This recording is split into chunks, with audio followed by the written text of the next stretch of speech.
Hello student, class 9 science का question paper कर रहे हैं हम सॉल्व। तो इसका हमने सेक्शन ए और बी कंप्लीट कर लिया है। आज हम इसका सेक्शन सी करेंगे। तो जिन बच्चों का एग्ज़ाम है तो वो अच्छी तरह से इस क्वेश्चन पेपर को भी करिए। एंड प्लेलिस्ट में जितनी भी वीडियोस है वो आपको डिस्क्रिप्शन में लिंक में मिल जाएगी। अदरवाइज़ आप चैनल पेज पे जाके भी प्लेलिस्ट सेक्शन में जाइए, तो वहाँ पर आपको वीडियो मिल जाएगी। तो आई होप आप ये क्वेश्चन पेपर्स अच्छी तरह से कर रहे हो प्लेलिस्ट के पूरे। तो अब आगे हम सेक्शन सी स्टार्ट करते हैं। वीडियो को शेयर ज़रूर करना एंड चैनल को सब्सक्राइब करना अगर सब्सक्राइब नहीं किया है तो स्टार्ट करते हैं। तो लास्ट टाइम हमने सेक्शन बी के सारे क्वेश्चन कर लिए हैं, तो वो आप चेक कर लेना। डिस्क्रिप्शन में लिंक में आपको सारी वीडियोस मिल जाएंगी। तो अब हम सेक्शन सी के क्वेश्चन स्टार्ट कर रहे हैं। तो देखिए, सेक्शन सी में फर्स्ट क्वेश्चन आपका साउंड वाले चैप्टर में से है। तो साउंड में आपको कुछ कैरेक्टरिस्टिक पता होना चाहिए। साउंड के 5 कैरेक्टरिस्टिक होते हैं साउंड वेव्स के। तो उसके अंदर क्या क्या होता है, एक वेवलेंथ होती है, एक एम्पलीट्यूड होता है, एक वेलोसिटी होती है, एक फ्रीक्वेंसी होती है ना, और एक टाइम पीरियड होता है। कितने कैरेक्टरिस्टिक होते हैं कोई भी साउंड वेव के? 5 कैरेक्टरिस्टिक होते हैं। साउंड वेव कैसी वेव होती है? लॉन्गिट्यूडिनल वेव होती है, ये भी पूछ सकते हैं, लॉन्गिट्यूडिनल। और ठीक है, तो यहाँ पे अगर हम कोई साउंड वेव क्रिएट करते हैं, ये साउंड वेव है मान लो, तो ये साउंड वेव के अंदर मैंने क्या बताया, वेवलेंथ होती है, एम्पलीट्यूड होता है, फ्रीक्वेंसी होती है। तो पहले तो वेवलेंथ एक्चुअल में क्या है, देखो ये वेव है एक। अब ये वेव की लेंथ, यानी वेव, एक वेव ने कितनी लेंथ कवर की, एक वेव ने कितना डिस्टेंस कवर किया, उसको वेवलेंथ कहते हैं। तो देखो ये वेव यहाँ से स्टार्ट हुई, अब ये यहाँ से स्टार्ट होकर ख़त्म कहाँ पे होएगी, यहाँ पे ख़त्म होएगी ना। तो ये जो डिस्टेंस है ओ से लेके डी का, ओ डी, ये क्या है, वेवलेंथ है। या फिर अगर वेव मान लो यहाँ से स्टार्ट हुई है, ए पॉइंट से स्टार्ट हुई है, यहाँ से स्टार्ट होकर ख़त्म कहाँ पे होएगी, जब तक ये रिपीट होनी स्टार्ट ना हो। देखो यहाँ से यहाँ तक ये, अब ये देखो फिर से वही रिपीटेशन स्टार्ट हो गया ना, यानी यहाँ से यहाँ तक, यहाँ तक एक वेव मानी जाएगी। यहाँ से यहाँ तक एक वेव यानी ओ डी, ऐसे यहाँ से स्टार्ट करी तो यहाँ से यहाँ तक अब वापस रिपीट होनी स्टार्ट हुई। तो रिपीटेशन जब स्टार्ट हो जाएगा वहाँ तक नहीं, यहाँ तक रिपीट नहीं हो रही ना। तो ए से लेके ई तक भी आप बोल सकते हो वेवलेंथ है। या फिर बी से स्टार्ट करते हो अगर, तो देखो यहाँ से स्टार्ट हुई ऐसे ऐसे ऐसे। अब देखो यहाँ से जब यहाँ पे आएगी, अब यहाँ पे आने लगा तो फिर से रिपीट हो रही है ना। तो बी से एफ तक, बी एफ वेवलेंथ है। तो वेवलेंथ का मतलब क्या है, ये जो ऊपर वाला हिस्सा होता है इसको हम क्या कहते हैं, एक को हम ट्रफ कहते हैं और एक को क्रस्ट कहते हैं। तो ऊपर क्रस्ट होती है, नीचे ट्रफ होती है। तो ऊपर क्या होती है, क्रस्ट, और नीचे जो हिस्सा होता है वो ट्रफ होता है, क्रस्ट और ट्रफ। तो अगर एक क्रस्ट से दूसरे क्रस्ट, यानी 2 कॉन्जिक्यूटिव क्रस्ट का जो डिस्टेंस होता है, 2 कॉन्जिक्यूटिव, 2 हो गई ना, एक यहाँ और एक यहाँ, तो 2 कॉन्जिक्यूटिव क्रस्ट का जो डिस्टेंस होता है उसको भी वेवलेंथ कहते हैं। या फिर 2 कॉन्जिक्यूटिव ट्रफ का जो डिस्टेंस होता है यहाँ से यहाँ तक, यानी सी से जी तक, ये भी वेवलेंथ होगा, है ना। तो 2 कॉन्जिक्यूटिव क्रस्ट का डिस्टेंस या 2 कॉन्जिक्यूटिव ट्रफ्स का जो डिफरेंस होता है उसको वेवलेंथ कहते हैं। तो मान लो क्वेश्चन में आ गया कि 50 क्रस्ट का डिस्टेंस कितनी वेवलेंथ होगा, तो 50 मीटर होगा, है ना। वेवलेंथ को मीटर में, इसकी यूनिट क्या होती है, मीटर। तो क्रस्ट, जितनी क्रस्ट होगी, 2 क्रस्ट से मिलके एक वेवलेंथ बन रही है, तो 50 है तो 25 होगा, है ना। 2 क्रस्ट से एक वेवलेंथ बनती है, बट ठीक है। और एक कॉन्जिक्यूटिव क्रस्ट होगी और एक ट्रफ होगी तो आधी वेवलेंथ बनेगी। ये देखो आधी बन गई ना, यहाँ से यहाँ तक, ये पूरी तो ना बनी है, तो आधी बनी है। तो ऐसे क्वेश्चन आपको क्वेश्चन में पूछे जा सकते हैं। तो वेवलेंथ का मतलब समझ आ गया, एक वेव जहाँ तक रिपीट हो रही है, जहाँ तक रिपीटेड नहीं हो रही, यहाँ तक, तो यहाँ तक का जो डिस्टेंस है ये वेवलेंथ है। एम्पलीट्यूड जितना मैक्सिमम ये जा सकती है, हाईएस्ट जो डिस्प्लेसमेंट है ये कर सकती है, उस डिस्प्लेसमेंट को एम्पलीट्यूड कहते हैं। जैसे ए से एम तक या सी से एन तक नीचे जा सकती है, तो ये एम्पलीट्यूड होता है, ठीक है। अब क्वेश्चन देखो, आपको यहाँ पे क्या दिया है, आपको 2 ग्राफ दिए, एक वेव ए का और एक वेव बी का। अब इसमें वेव का देखो एम्पलीट्यूड इसका छोटा है और इसका एम्पलीट्यूड क्या है, बड़ा है। और वेवलेंथ देखो इसकी इतनी है, इसकी भी एग्जैक्ट इतनी है, सेम टू सेम वेवलेंथ है। और फ्रीक्वेंसी भी दोनों की सेम ही है ना। और वेलोसिटी भी सेम है दोनों वेव की। बस क्या चीज़ डिफरेंट है, एम्पलीट्यूड इसका छोटा एम्पलीट्यूड है, इसका बड़ा एम्पलीट्यूड है। तो इन्होंने पूछा कैरेक्टरिस्टिक बताओ दो ग्राफ में क्या क्या पता चलता है आपको। तो एक तो फ्रीक्वेंसी तो सेम दिख रही है इन दोनों ग्राफ्स की, वेलोसिटी भी सेम दिख रही है, बट एम्पलीट्यूड क्या है, ए का छोटा है बी का बड़ा है। तो ये कैरेक्टरिस्टिक आप बता सकते हो कि फ्रीक्वेंसी सेम है इन दो वेव्स की, बट एम्पलीट्यूड डिफरेंट है। किसका एम्पलीट्यूड ज़्यादा है, बी का एम्पलीट्यूड ज़्यादा है ए से। तो ये कैरेक्टरिस्टिक पूछे थे आपसे। एक और कैरेक्टरिस्टिक बता सकते थे, वेलोसिटी भी सेम है ना। अब इन्होंने पूछा क्या रिलेशनशिप है वेलोसिटी ऑफ साउंड, वेवलेंथ और फ्रीक्वेंसी में। अच्छा, फ्रीक्वेंसी क्या होती है, एक फ्रीक्वेंसी का मतलब एक सेकंड में कितनी वेव बन सकती है। मान लो एक सेकंड यहाँ पे ख़त्म हो गया तो एक सेकंड में कितनी वेव बनी, 2, या एक सेकंड यहाँ से यहाँ तक, तो मतलब एक सेकंड में कितने नंबर ऑफ वेव बन सकते हैं। जैसे एक सेकंड मान लो यहाँ से यहाँ तक का है तो एक वेव, 2 वेव और 2.5, ठीक है। तो फ्रीक्वेंसी क्या है कि एक सेकंड में कितने नंबर ऑफ वेव बन सकती है या कितने नंबर ऑफ ऑसिलेशन हो सकते हैं, ठीक है। तो फ्रीक्वेंसी क्या होती है, नंबर ऑफ ऑसिलेशन पर सेकंड। तो फ्रीक्वेंसी की यूनिट भी पूछी गई है आपसे, हर्ट्ज होती है, ये याद रखना। फ्रीक्वेंसी किस में मेज़र की जाती है, हर्ट्ज में। वेवलेंथ किस में मेज़र किया जाता है, मीटर में। एम्पलीट्यूड भी किस में मेज़र किया जाता है, मीटर में। ये यूनिट सारी याद रखेंगे। तो वेलोसिटी, वेवलेंथ और फ्रीक्वेंसी में क्या रिलेशन है, ये फॉर्मूला याद रखना, इंपॉर्टेंट है बहुत ज़्यादा। वेलोसिटी ऑफ साउंड बराबर होता है वेवलेंथ इंटू फ्रीक्वेंसी, यानी कि वेलोसिटी साउंड की वेवलेंथ और फ्रीक्वेंसी को मल्टीप्लाई करके आ जाती है। तो वेलोसिटी v बराबर वेवलेंथ क्या होता है, इसका सिंबल लैम्डा होता है। वेवलेंथ का सिंबल क्या है, लैम्डा। जैसे v वेलोसिटी का सिंबल v है ना, तो वैसे वेवलेंथ का सिंबल क्या है, लैम्डा, और फ्रीक्वेंसी का सिंबल है f। तो v बराबर लैम्डा इंटू फ्रीक्वेंसी, यानी velocity equal to wavelength into frequency. ये फॉर्मूला बहुत इंपॉर्टेंट है, इसके ऊपर न्यूमेरिकल भी बन जाता है। वेलोसिटी आपकी मीटर पर सेकेंड में होगी, लैम्डा मीटर में होगा, फ्रीक्वेंसी हर्ट्ज में होगी, ठीक है। उसके बाद आपको इसमें नेक्स्ट क्वेश्चन पूछा गया है, what is the term for magnitude of maximum disturbance in the medium on either side of the mean value. देखो मीन वैल्यू कहाँ पे होती है, यहाँ पे होती है। मीन वैल्यू के इधर भी डिस्टर्बेंस हो रही है और इधर भी, ये मीन वैल्यू बीचों बीच है ना।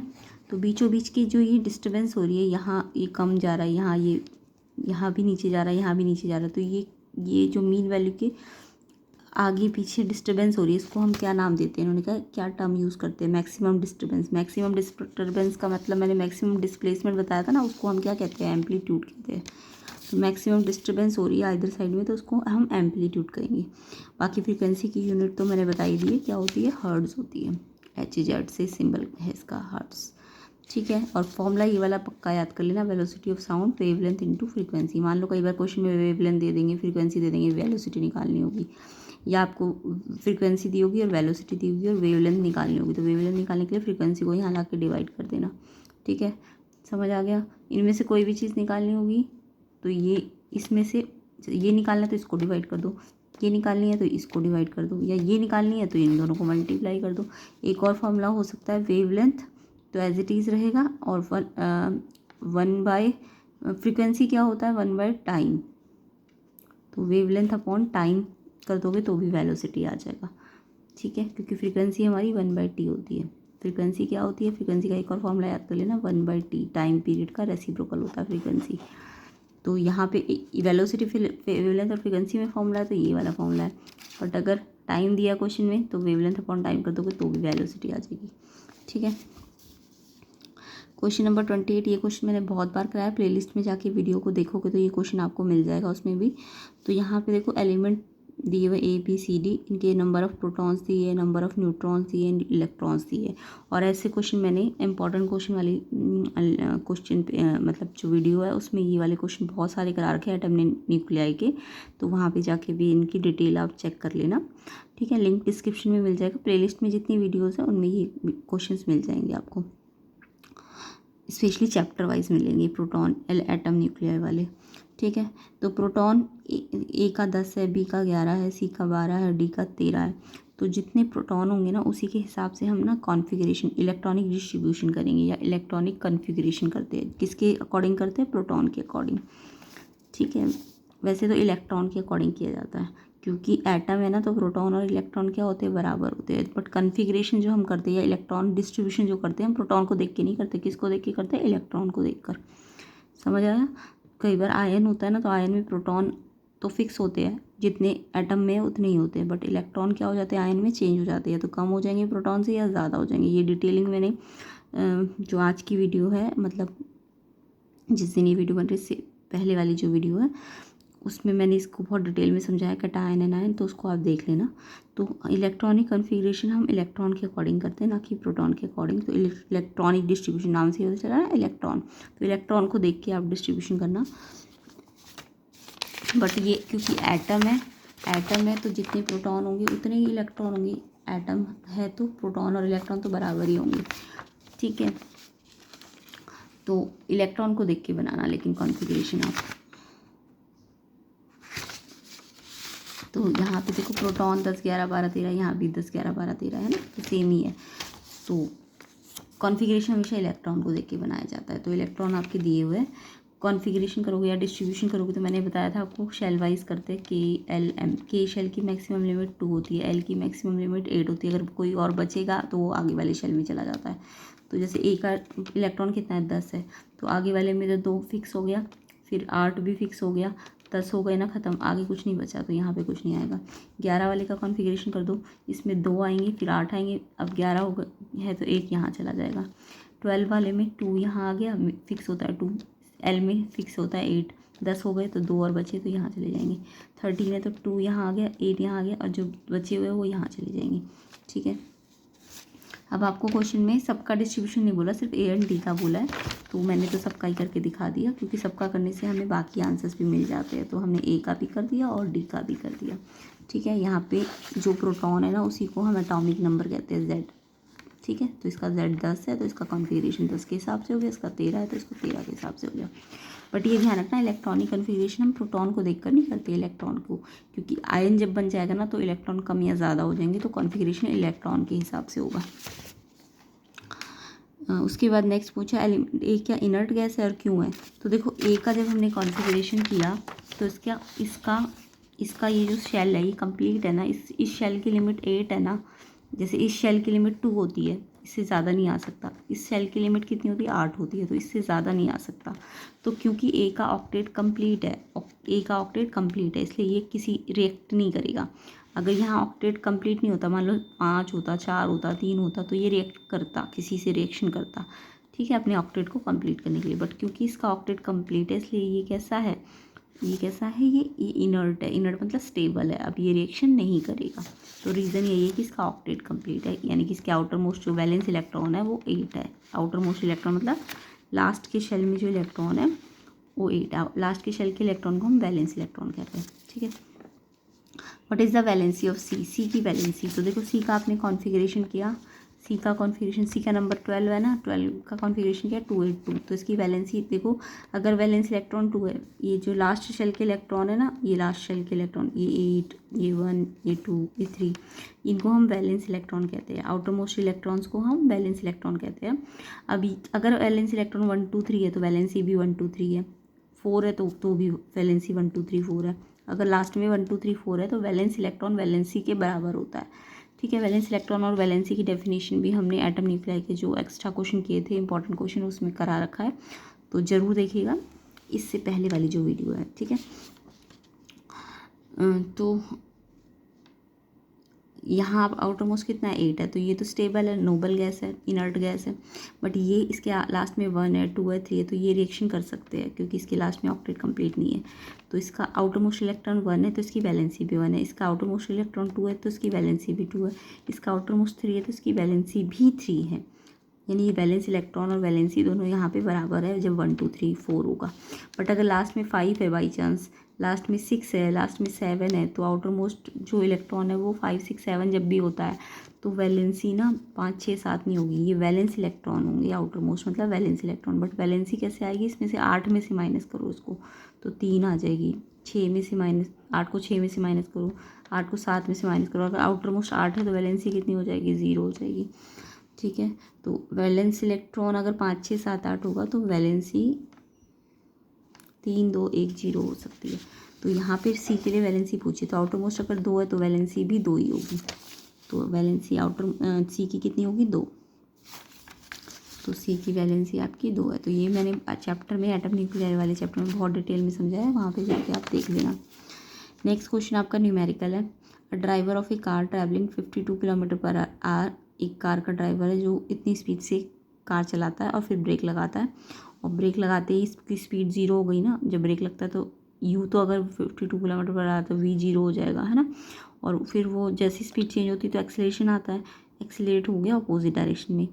उसके बाद कार स्टॉप हो गई 5 सेकंड में। उसके बाद दूसरा ड्राइवर था, उसने कितने की स्पीड से चलाई, 3 किलोमीटर पर आवर की स्पीड से, और फिर उसने ब्रेक बहुत धीरे लगाया और वो 10 सेकंड में रुका। तो अगर ग्राफ पेपर में हमें इसे प्लॉट करना हो, speed versus time graph, acceleration है ना, तो कौन से ग्राफ में बनेगा, स्पीड वर्सेस टाइम ग्राफ में। तो इनमें से कौन सी कार है जो ज़्यादा दूर चली है ब्रेक लगाने के बाद। तो देखो, अगर हम इसका एक्सेलरेशन ग्राफ बनाना चाहते हैं तो एक्सेलरेशन ग्राफ एक्चुअल में किससे बनता है, स्पीड क्या होती है, वी वर्सेस टी ग्राफ बनाना पड़ेगा आपको।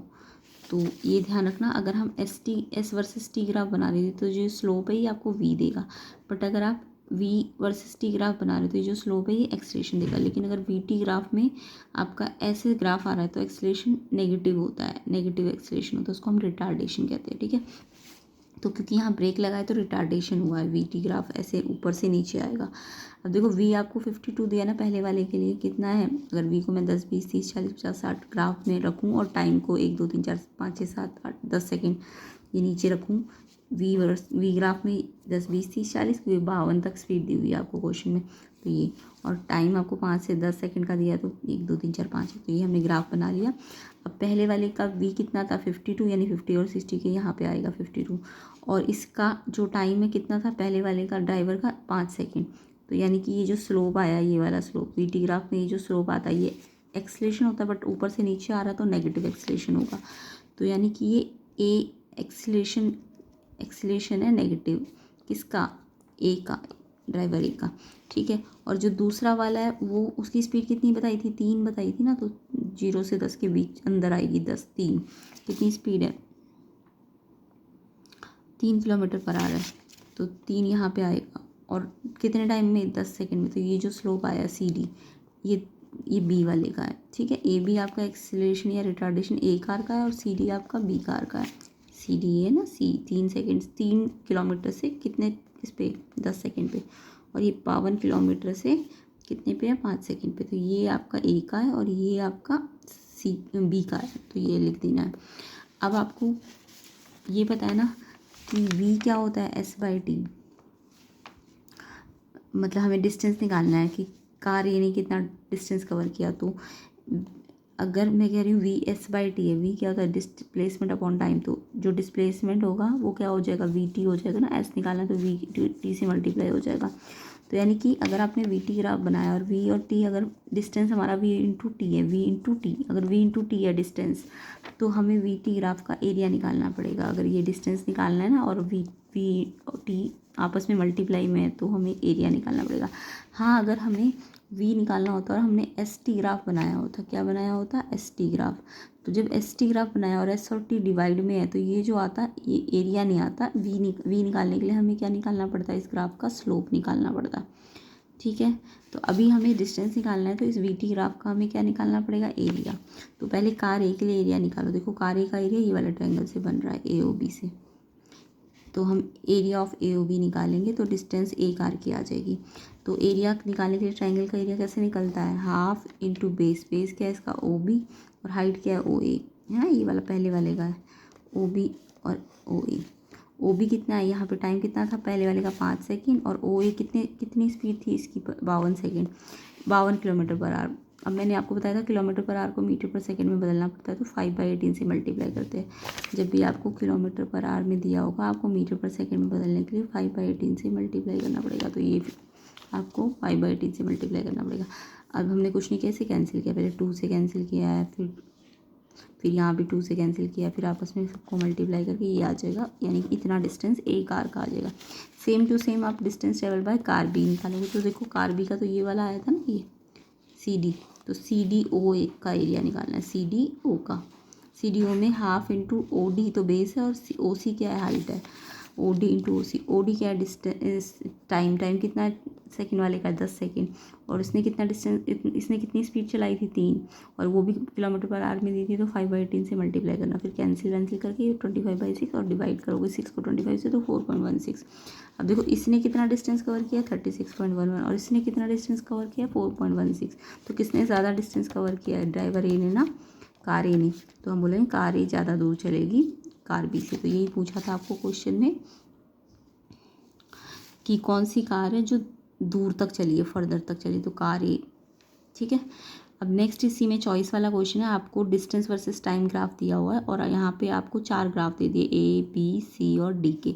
तो जब भी डिस्टेंस वर्सेस टाइम ग्राफ हो, अभी मैंने बताया जब एस टी ग्राफ होता है डिस्टेंस वर्सेस टाइम, तो ये जो स्लोप दिखाता है ये वी वेलोसिटी को दिखाता है या स्पीड को दिखाता है। ठीक है। तो यहाँ पे ए की स्पीड भी दिखा रखी है, बी की स्पीड भी दिखा रखी है, सी की भी दिखा रखी है और डी की भी। तो स्लोप को देखना है किसका स्लोप ज़्यादा है, ए का, बी का, सी का कि डी का। तो जिसका स्लोप ज़्यादा होगा उसी का वो कार, इन्होंने पूछा कौन सी कार स्लोवेस्ट है, यानी सबसे कम स्पीड किसकी है। तो अभी मैंने आपको बताया ना डिस्टेंस वर्सेस टाइम ग्राफ में ये जो स्लोप होता है ये आपको स्पीड देता है। तो यानी कि स्लोप को देखना पड़ेगा, ए बी और सी और डी में से किसका स्लोप बड़ा है। तो अगर आपके पास 4 ग्राफ है तो इसका स्लोप कैसे पता चलेगा कि किस ग्राफ का स्लोप आपका बड़ा है। तो क्योंकि फॉर्मूला S/T है ना, V क्या होता है S/T। तो A का जो हम एंगल बनाएंगे ना वो T के साथ बनाएंगे, नीचे जो होता है फॉर्मूले में T। तो इस A का एंगल देखो T के साथ बड़ा बन रहा है, B का अगर एंगल T के साथ बनाऊंगी तो वो थोड़ा छोटा बन रहा है, C का एंगल T के साथ बनाओगे, देखो T के साथ बनाना है तो वो और थोड़ा छोटा बन रहा है, और डी का एंगल सबसे छोटा बन रहा है। तो जिसका एंगल सबसे छोटा बन रहा है ना, यानी उसका स्लोप सबसे कम है। तो एक्चुअल में स्लोप होता है एस टी ग्राफ का, वो हमें क्या दे रहा है, स्पीड दे रहा है। तो जिसका स्लोप का सबसे कम आया, यानी डी का स्लोप सबसे कम आया ना, क्योंकि डी का एंगल सबसे छोटा बना है। तो अगर डी का स्लोप सबसे कम आया है तो स्लोप क्या दिखा रहा है, स्पीड को दिखा रहा है। तो डी की मिनिमम स्लोप है तो डी की स्पीड क्या होगी, सबसे कम होगी। और जिसका स्लोप सबसे ज़्यादा है, इसका ए का सबसे ज़्यादा है, तो ए की स्पीड सबसे ज़्यादा होगी। नेक्स्ट क्वेश्चन आपको, ये क्वेश्चन तो बहुत इंपॉर्टेंट है, हर बार आता है, ग्रेविटेशन फोर्स का न्यूमेरिकल। तो ये तो आपको करके ही जाना है। तो ग्रेविटेशन फोर्स अर्थ और सन के बीच में निकालना है। देखो अर्थ के पास भी मास है, सन के पास भी मास है। जब दो मासेस आसपास होते हैं तो वो अपने आपस में क्या लगाते हैं, अट्रैक्शन फोर्स लगाते हैं। तो in universe everybody attract each other, this force is called force of gravitation. Due to mass जो फोर्स लगता है वो ग्रेविटेशन फोर्स होता है। तो अर्थ और सन दोनों के पास मास है, अर्थ का मास गिवन है, सन का मास गिवन है, और उनके बीच का डिस्टेंस पता है 1.5 10⁻11 मीटर। तो आपको फोर्स ऑफ ग्रेविटेशन निकालना है। तो फोर्स ऑफ ग्रेविटेशन का फॉर्मूला याद करके जाना, इंपॉर्टेंट है ये फॉर्मूला, तो ज़रूर लगा के आना। इसका फॉर्मूला क्या होता है, पहले अर्थ का, सन का मास, अर्थ का मास, यानी दोनों का मास का प्रोडक्ट तो ऊपर रखो, और इनके बीच का डिस्टेंस r, उसका स्क्वायर नीचे रखो, और साथ में एक कांस्टेंट g लेते हैं, इसको हम ग्रेविटेशनल कांस्टेंट कहते हैं। इसकी वैल्यू भी याद करके जाना, इतनी होती है 6.67 × 10⁻⁻11, कैपिटल G होता है ये क्या है, यूनिवर्सल कांस्टेंट है। ये किसी भी प्लैनेट में जाओगे इसकी वैल्यू चेंज नहीं होगी। बट स्मॉल g जो होता है ना, छोटा g, वो क्या होता है, ये तो यूनिवर्सल कांस्टेंट है, ग्रेविटेशनल कांस्टेंट। बट जो स्मॉल g होता है वो आपका एक्सेलरेशन ड्यू टू ग्रेविटी। दोनों में डिफरेंस आता है कई बार पेपर में, एक्सेलरेशन ड्यू टू ग्रेविटी। तो स्मॉल जी क्या है, एक्सेलरेशन ड्यू टू ग्रेविटी, और ये जी क्या है, ये है आपका ग्रेविटेशनल कांस्टेंट। ये कभी चेंज नहीं होता, किसी भी प्लैनेट पे जाओ उसकी वैल्यू चेंज होगी। बट जी की वैल्यू प्लैनेट पे डिपेंड करेगी, वो प्लैनेट सन में कुछ और होगी, मून में कुछ और होगी, अर्थ में कुछ और होगी। तो जी डिफरेंट होता है, जी कांस्टेंट नहीं होता, जी चेंज होता रहता है, प्लैनेट चेंज होगा, बट जी ई वाला जी चेंज नहीं होगा। इसकी वैल्यू अर्थ में याद कर लेना 9.8 होती है, बट इसकी वैल्यू तो हर जगह पे इतनी होती है। इसकी वैल्यू चेंज होगी, अर्थ में कुछ और होगी, किसी और प्लैनेट में कुछ और होगी स्मॉल जी की। इसकी यूनिट मीटर पर सेकेंड है, बट इसकी यूनिट क्या होती है, इसकी यूनिट भी याद करना है। इस जी की यूनिट होती है, देखो जी की यूनिट निकालनी है तो ये फोर्स की यूनिट क्या है, न्यूटन। ये मास से यहाँ से ऊपर है तो यहाँ नीचे चले जाएंगे, तो नीचे चले जाएंगे तो के जी नीचे 2 बार आ जाएगा ना, और जब ऊपर लाओगे तो के जी की पावर माइनस में आ जाएगी। ये जी निकालना है, जी की यूनिट। तो ये दोनों कहाँ चले जाएंगे, ये यहीं रहेगा तो ये दोनों यहाँ नीचे चले जाएंगे। इसकी यूनिट मास की क्या होती है, के जी, और ये नीचे आएगी यूनिट के जी की स्क्वायर, 2 बार है तो ऊपर आके माइनस में हो जाएगी। और ये रेडियस यानी मीटर, रेडियस किस में होगी, डिस्टेंस किस में होगा, मीटर में। ये जब ये निकाल रहे हो तो ये चीज़ यहाँ ऊपर आ रही है, तो ऊपर आ रही है तो ये मीटर स्क्वायर ऊपर आ जाएगा। तो इसकी यूनिट भी याद कर लेना, जी की न्यूटन kg-2 मीटर स्क्वायर, और स्मॉल जी की यूनिट क्या होती है, मीटर पर सेकेंड। ये एक्सेलरेशन ड्यू टू ग्रेविटी है, जबकि ये यूनिवर्सल कांस्टेंट है, ये कभी चेंज नहीं होगा, ये चेंज होगा प्लैनेट टू प्लैनेट। ठीक है, ये जीरो भी हो सकता है जी की वैल्यू। अर्थ के सेंटर पे इसकी वैल्यू कितनी होती है, जीरो। जीरो कब होती है जी की वैल्यू, स्मॉल जी की, जीरो सेंटर पे। बट इसकी वैल्यू कभी जीरो नहीं हो सकती, इसकी वैल्यू कम भी हो सकती है, ज़्यादा भी हो सकती है, बट इसकी वैल्यू चेंज नहीं होगी, ये फिक्स होगी, इतनी होती है ये वैल्यू। तो इसकी यूनिट भी याद करना, इसकी यूनिट तो मैंने बताई दी, एक्सेलरेशन है तो जो एक्सेलरेशन की यूनिट होगी, सॉरी मीटर पर सेकेंड स्क्वायर, मीटर पर सेकेंड स्क्वायर। एक्सेलरेशन की यूनिट क्या होती है, मीटर पर सेकेंड स्क्वायर। तो अब न्यूमेरिकल पे आते हैं। जी की वैल्यू रख देना, मास ऑफ अर्थ दिया हुआ है आपको, मास ऑफ सन भी दिया हुआ है आपको। देखो अर्थ का मास कितना दिया है, 6 × 10⁻24 kg, kg में दिया होना चाहिए, याद रखना SI यूनिट kg, ये भी kg और ये मीटर। ये SI यूनिट में नहीं दिया होगा तो आपको चेंज करना पड़ेगा। तो पहले अर्थ का मास रख दिया, फिर सन का मास रख दिया, और रेडियस मतलब इनका बीच का जो डिस्टेंस है 1.5 10⁻11 मीटर में होना चाहिए, ध्यान रखना। किलोमीटर में है तो मीटर में बदल देना। तो ये स्क्वायर है ना, तो इसको 2 बार लिखना पड़ेगा आपको। अब ये देखो नंबर कौन कौन से, ये नंबर है, ये नंबर है, ये नंबर है, इनको नंबर्स को एक साथ लिख दो। ऐसे ये नीचे भी नंबर है, ये नीचे एक साथ लिख दो। अब सारी जितनी भी 10 की पावर है ना, ये 10 की पावर, इनको आप इकट्ठा रख लो। 10 की पावर हर जगह पे 10 10 10 है ना, एक बार 10 लिख देना, एक बार बेस लिखो। सामने सामने पावर क्या हो जाएंगी, सारी की सारी प्लस हो जाएगी। नीचे भी सामने सामने प्लस होगी, लेकिन जब ऊपर आएगी तो वो पहले तो प्लस होगी नीचे नीचे, और फिर ऊपर आके पावर क्या हो जाती है, माइनस हो जाती है ना। यानी 10 बेस, सब में बेस सेम है ना, तो एक बार बेस लिख दो और ऊपर वाली पावर तो प्लस कर दो, और जो नीचे वाली पावर है या तो पहले नीचे प्लस करो और ऊपर ला के उसे क्या कर दो, माइनस कर दो। अब ये पावर प्लस की तो 54 बन रही है, और माइनस की 11 11 11, ये माइनस की 33 बन रही है। तो ये पावर कितनी बची, 21, यानी 10 की पावर 21। और ये नंबर देखो, इसके में डेसिमल लगा हुआ था यहाँ पे 6.67, इसका डेसिमल हटेगा तो 2 नंबर है तो 2 जीरो आ जाएंगी 100। ऐसे इनका एक डेसिमल यहाँ पे, एक डेसिमल यहाँ पे, तो इसके भी 2 जीरो, 2 पॉइंट हटेंगे तो 100 ऊपर, तो ये 100 से 100 ही कट गया। इन सबको मल्टीप्लाई करना, 15 15 225 से डिवाइड कर देना, तो ये इतना आ जाएगा, और ये 10 की पावर 21। तो ऐसे करके आपको इसकी कैलकुलेशन ध्यान से करनी है। बाकी फॉर्मूला तो ज़रूर लगा के आना, और ये छोटी छोटी चीज़ें जो मैंने बताई है वो याद रखना। उसके बाद नेक्स्ट क्वेश्चन है, ये कंजर्वेशन ऑफ मोमेंटम का क्वेश्चन है। पहले एक बॉडी, फर्स्ट बॉडी है, उसका मास दिया है, वो कितनी स्पीड से चल रही है, 5 मीटर पर सेकेंड से। फिर दूसरी बॉडी है, वो उसका मास कितना है, 60 kg, और उसकी स्पीड कैसी है, 6 मीटर पर सेकेंड की तरफ से है। अब ये दोनों आपस में ना कोलाइड कर गई, कोलाइड करके ये एक साथ चिपक गई, और चिपक के ना इनमें एक कॉमन वेलोसिटी आ जाएगी। पहले ये कोलाइड करी, यानी एक दूसरे से टकराई। ये मास 65 kg का इतनी स्पीड से चल रहा था, ये मास 60 kg का इतनी स्पीड से चल रहा था, दोनों एक दूसरे की तरफ आ रहे थे, तो ये कोलाइड कर गए, चिपक गए। अब चिपक के ये फिर एकदम से दूसरी स्पीड से ये इधर चले गए। ठीक है, पहले चिपके और कोलाइड हुए, और फिर ये दोनों एक साथ आ गए, चिपक गए, और फिर इनमें ना जब चिपक गए तो ये कॉमन वेलोसिटी आ गई इनके पास, और फिर वो इधर की साइड चलने लगे, इस साइड। ठीक है, तो इसमें हमें कंजर्वेशन ऑफ मोमेंटम का फॉर्मूला लगाना होता है। वो क्या होता है कंजर्वेशन ऑफ मोमेंटम, पहले मास पहली बॉडी का 65 kg, इसकी स्पीड कितनी है, देखो ये इस साइड जा रही है,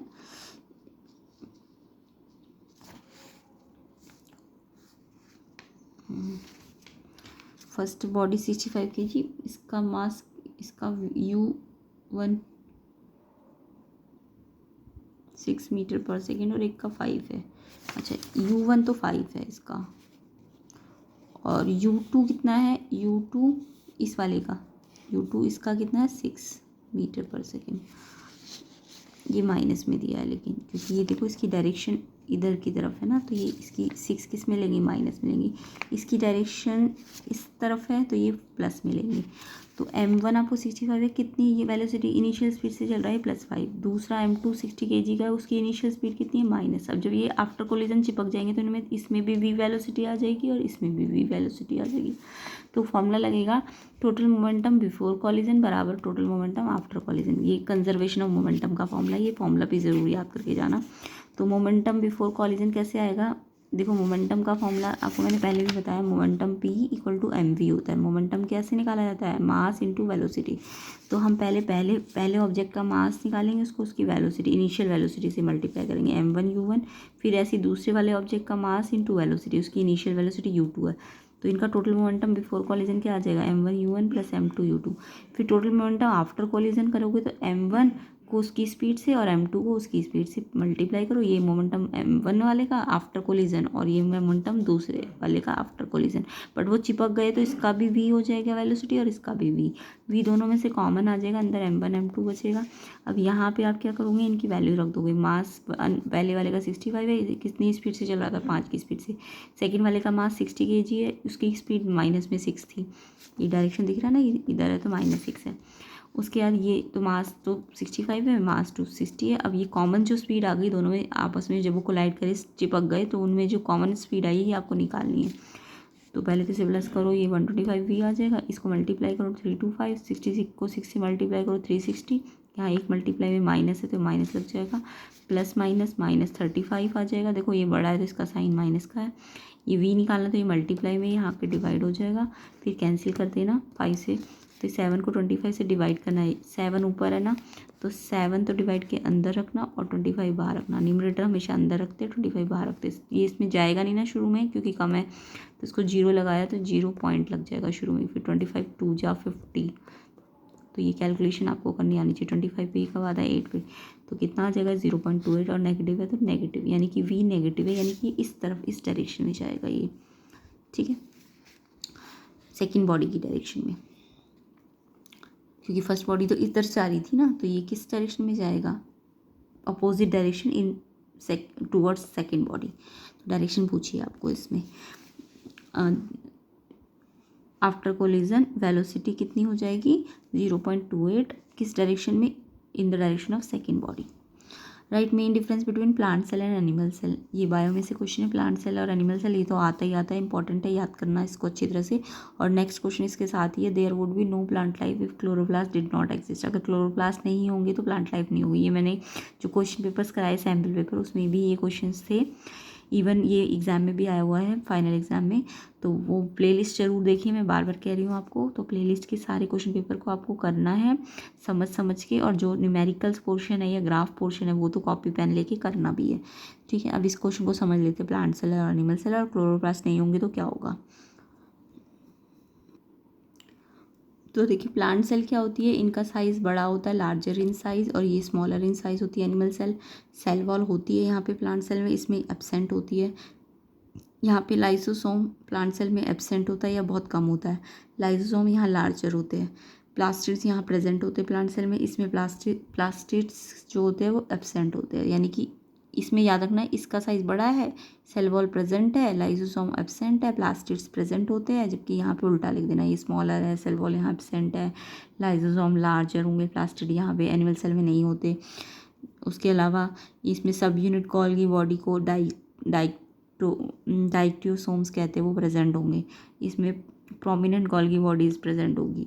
ठीक है, और इसमें वैक्यूल बड़े साइज़ के होते हैं, इसके वैक्यूल्स छोटे साइज़ के होते हैं एनिमल सेल्स में। तो ऐसे। बाकी नेक्स्ट क्वेश्चन था इसका, क्लोरोप्लास्ट क्यों ज़रूरी है प्लांट्स के लिए, क्योंकि क्लोरोप्लास्ट में एक पिगमेंट होता है ग्रीन कलर का, क्लोरोफिल। ठीक है, ये तो सबको पता है ना, क्लोरोप्लास्ट के अंदर क्लोरोफिल होता है जो कि फूड प्रिपेयर करता है प्लांट्स का फोटोसिंथेसिस प्रोसेस के थ्रू। ठीक है ना, ये तो सबने पढ़ा हुआ है, बचपन से पढ़ते आ रहे हो कि क्लोरोफिल से क्या होता है, फूड प्रिपेयर होता है प्लांट फोटोसिंथेसिस करके। तो क्लोरोप्लास्ट के अंदर ही क्लोरोफिल होता है। अगर ये क्लोरोप्लास्ट नहीं होगा तो क्लोरोफिल नहीं बनेगा, और क्लोरोफिल नहीं मिलेगा, there would not have been any plant life, कोई प्लांट की लाइफ ही नहीं होगी, प्लांट सारे के सारे मर जाएंगे, है ना।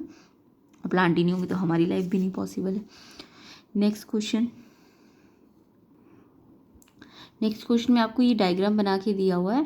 तो ये डायग्राम को अगर बायो के सारे डायग्राम प्रैक्टिस करके जाना, जितने भी डायग्राम्स होते हैं। तो इसमें देखो, ये डायग्राम में आपको पूछा identify the type of tissue, ये कौन सी टाइप का टिश्यू है, ये जो इमेज बनी हुई है। उसके बाद इसका ये कहाँ मिलता है, फाउंड कहाँ पे होता है, मिलता कहाँ पे ये टिश्यू, और why this tissue act as insulator, ये टिश्यू इंसुलेटर की तरह काम क्यों करता है। तो पहले तो आपको इसे डिटेक्ट करना है कौन सा टिश्यू है। तो देखिए ये जो इमेज है इसके अंदर कौन सा टिश्यू है, एडिपोज कनेक्टिव टिश्यू है, एडिपोज कनेक्टिव टिश्यू है। ठीक है, अब ये कहाँ मिलता है एडिपोज कनेक्टिव टिश्यू, ये आपके बिलो द स्किन होता है। It is found below the skin and between internal organ, या तो स्किन के बिलो में या फिर इंटरनल ऑर्गन के बीच में। उसके अलावा इसके अंदर क्या होता है, the cell of adipose connective tissue जो होती है, इसकी जो सेल होती है एडिपोज कनेक्टिव टिश्यू की, ये इसके अंदर फैट ग्लोब्यूल्स फिल होते हैं और स्टोरेज ऑफ फैट लेटेड एट इंसुलेटर। तो ये जो इसके अंदर फैट स्टोर हो जाता है, स्टोरेज करता है ये फैट की, जिसके कारण ये एक इंसुलेटर की तरह एक्ट करता है। तो क्वेश्चन था ना, इंसुलेटर की तरह एक्ट क्यों करता है, क्योंकि इसकी सेल में फैट ग्लोब्यूल्स फिल्ड होते हैं और वो फैट को क्या करते हैं, स्टोर करते हैं, जिससे ये इंसुलेटर की तरह एक्ट करता है। तो इंसुलेटर की तरह एक्ट कौन सा टिश्यू करता है, एडिपोज कनेक्टिव टिश्यू। और ये मिलता कहाँ पे है, below the skin and internal organs में। तो ये याद करके जाना, ठीक है। उसके अलावा प्लेलिस्ट की क्वेश्चन आप ज़रूर कर लीजिए, बायो के हो, चाहे वो फिज़िक्स के हो, न्यूमेरिकल्स हो, ठीक है, केमिस्ट्री के हो, उनको आप कॉपी में कर करके लिख लिख के, कुछ याद करने वाली चीज़ें वो तो याद कर लीजिए, बट जो न्यूमेरिकल्स है या एसआई यूनिट्स है उन सबको आपको याद करना है अच्छी तरीके से और लिखना भी है। आई होप आप सब कर रहे होंगे। प्लेलिस्ट ज़रूर कीजिए, चैनल के प्लेलिस्ट पेज पे चले जाइए, वहाँ पे मिल जाएगी आपको कंपार्टमेंट की, या फिर जो भी एग्ज़ाम आप दे रहे हो, ठीक है। और इसके अलावा आपका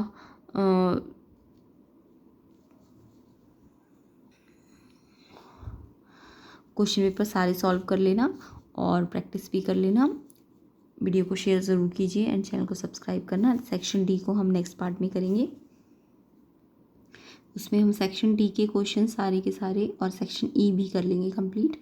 तो ये आप वैसे तो खुद भी ट्राई कीजिए, सारे क्वेश्चंस आप कर सकते हो, ठीक है। बाकी इनके आंसर्स आपको नेक्स्ट वीडियो में मिल जाएंगे। वीडियो को शेयर ज़रूर कीजिए अपने फ्रेंड्स में एंड चैनल को सब्सक्राइब ज़रूर कीजिए, अगर नहीं किया है तो प्लीज़ कर देना और वीडियो को लाइक भी कर देना।